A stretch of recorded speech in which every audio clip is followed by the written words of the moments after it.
प्रभात एक हाथ में फाइल लिए ऑफिस के रिसेप्शन में काफी देर से अपनी बारी का इंतजार कर रहा था। वह जॉब के लिए इंटरव्यू देने आया था। बहुत नर्वस था क्योंकि उसकी पहली नौकरी जा चुकी थी और उस पर अपने बुजुर्ग माता पिता, पत्नी और एक बेटे की जिम्मेदारी थी। उसे इस नौकरी की सख्त से सख्त जरूरत थी। प्रभात ने करीब 1 घंटा इंतजार किया, तब कहीं जाकर उसे इंटरव्यू के लिए बुलाया गया। उसकी नजर जैसे ही सामने बैठे कंपनी के डायरेक्टर्स पर पड़ी तो वह चौंक गया। वे 3 डायरेक्टर्स ही तय करने वाले थे कि नौकरी प्रभात को मिलेगी या नहीं। प्रभात और उनमें से एक डायरेक्टर मिस्टर अभय राठौर ने एक दूसरे को इस तरह देखा मानो पहले से एक दूसरे को पहचानते हो। इंटरव्यू में उससे कुछ सवाल पूछे गए। उसके सर्टिफिकेट, मार्कशीट देखी गई। प्रभात ने गिड़गिड़ाते हुए कहा, मुझे नौकरी की सख्त आवश्यकता है। मेरे पिताजी हॉस्पिटल में भर्ती है। मेरे पास बिल चुकाने तक के पैसे नहीं है। इंटरव्यू के बाद उनमें से एक डायरेक्टर ने कहा, प्रभात जी आप जा सकते हैं। कंपनी आपकी कोई मदद नहीं कर सकती। आप जॉब के लिए योग्य नहीं। केबिन से बाहर आकर प्रभात को अपना अतीत याद आ जाता है। प्रभात और अभय राठौर बचपन के अच्छे मित्र थे। स्कूल कॉलेज में साथ साथ पढ़े। प्रभात एक संपन्न परिवार से था, जबकि अभय की साधारण परिस्थिति थी। अभय दिन रात खूब मन लगाकर मेहनत से पढ़ाई करता, क्योंकि वह जानता था कि अच्छी शिक्षा ही उसकी आर्थिक परिस्थिति सुधार सकती है। वहीं प्रभात की दोस्ती बिगड़े आवारा लड़कों से हो गई। अपना करियर बनाने पर तो ध्यान ही नहीं रखता, बस लेक्चर बंक कर कैंटीन में बेहिसाब पैसे बर्बाद करता।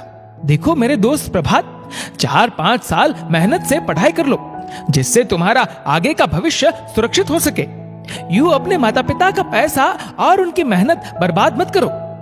अभय प्रभात को अक्सर समझाता। उसकी बातों से तंग आकर प्रभात ने अभय से अपनी बरसों पुरानी दोस्ती ही तोड़ दी। कॉलेज में टॉप करने के कारण अभय को दूसरे शहर में एक बड़ी कंपनी में जॉब मिल जाती है। अभी कुछ ही समय पहले इसी शहर में कंपनी की ब्रांच में डायरेक्टर की पोस्ट प्राप्त हुई है और प्रभात आज भी नौकरी के लिए दर दर भटक रहा है। किसी भी जगह टिक कर काम नहीं कर पाता। उसके 3 बहनों की शादी करने पर उसके माता पिता भी अब आर्थिक रूप से कमजोर हो चले थे। दूसरे दिन प्रभात अस्पताल में अपने पिता के ठीक होने के इंतजार में बैठा था। यूं तो उसके पास कई दोस्तों, रिश्तेदारों की लंबी कतारें थी, लेकिन अस्पताल में वह बिल्कुल अकेला था। उसे अपने पिता के अच्छे इलाज के साथ साथ मानसिक संबल की बहुत जरूरत थी। उसने खुद को इतना अकेला कभी नहीं पाया था। तभी उसके कंधे पर किसी ने हाथ रखा। उसने देखा तो उसका वही दोस्त अभय था। अभय तुम यहां? प्रभात बोला। पुराने परिचित से पता चला तुम्हारे पापा इस अस्पताल में भर्ती है तो आ गया, अभय ने कहा।